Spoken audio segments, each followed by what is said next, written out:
In this video, I will show you the 5 steps needed to create a 3D games environment in just under 5 minutes. Let's begin. Step 1. Mood boarding.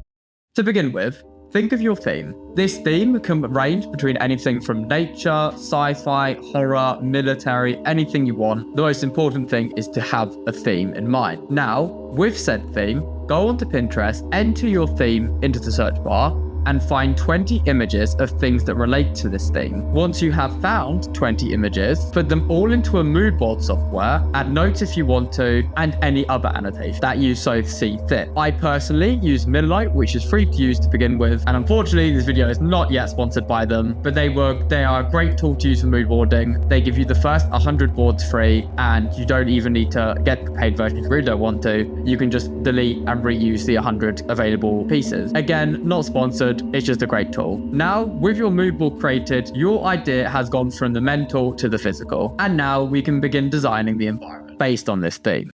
Step 2. Blockout.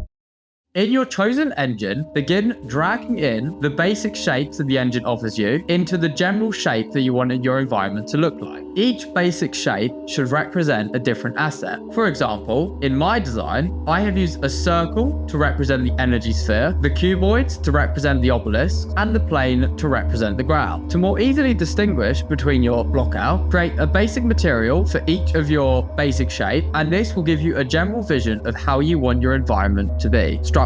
In addition, you also now know how many assets you'll need, what assets you're going to need, and how these assets are going to be placed together, which now takes me on to my third step. Step 3. Modeling.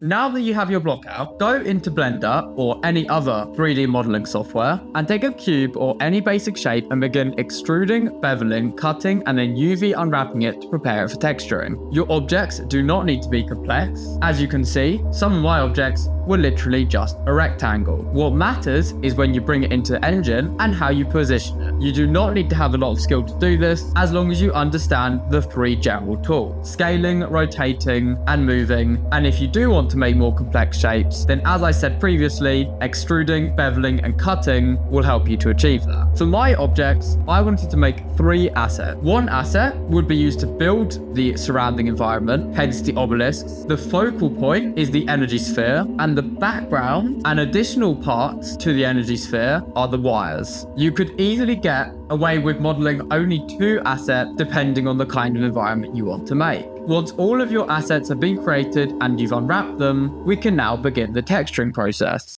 Step 4. Texturing. Inside of Blender, take your model, open the shader editor, and start creating a procedural material for it. This can be whatever you want, and I will link some helpful videos below. But once it has been created, you will then need to export each of the different materials for use in Unreal or any other engine. In order to bake out your textures from Blender, you need to set your system to cycles using the GPU to render, scroll down and go to the bake section, and after selecting your object, all of the nodes, having the final node that you want to bake into last, as well as having the UV map open, you then have to choose out the following of which to bake first. Diffuse is the color, glossy is metallic, emission is emission, normal is normal, and roughness is roughness. Once you've chosen one, turn off direct and indirect lighting and bake out each texture and save it to your device. Repeat this until all textures are baked. What you should have by the end of this is 5 different textures. Repeat this for all of your assets. Step 5. Putting everything together.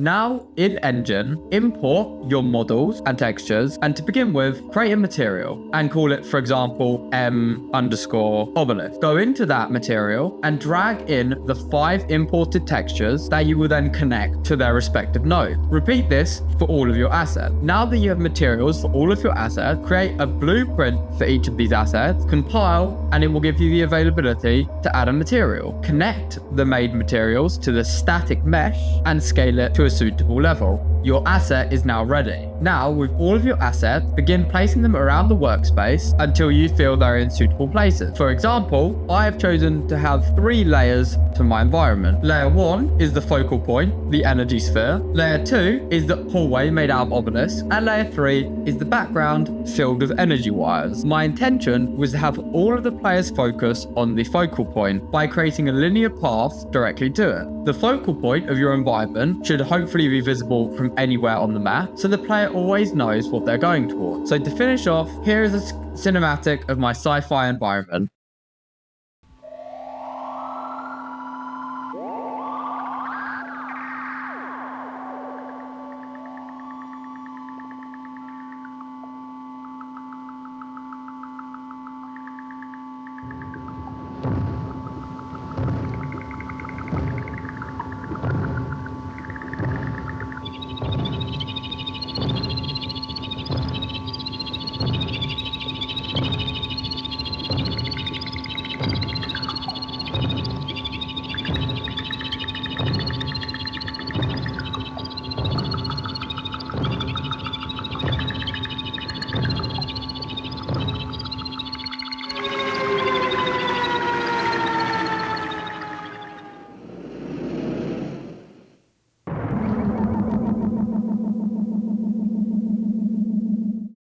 Thank you all very much for watching. I hope this helps. I'm completely open to any feedback, so feel free to share what you think of both my environment and the tutorial itself in the comments, and hopefully I can improve them next time. Thanks again, and I wish you all luck on creating your environment.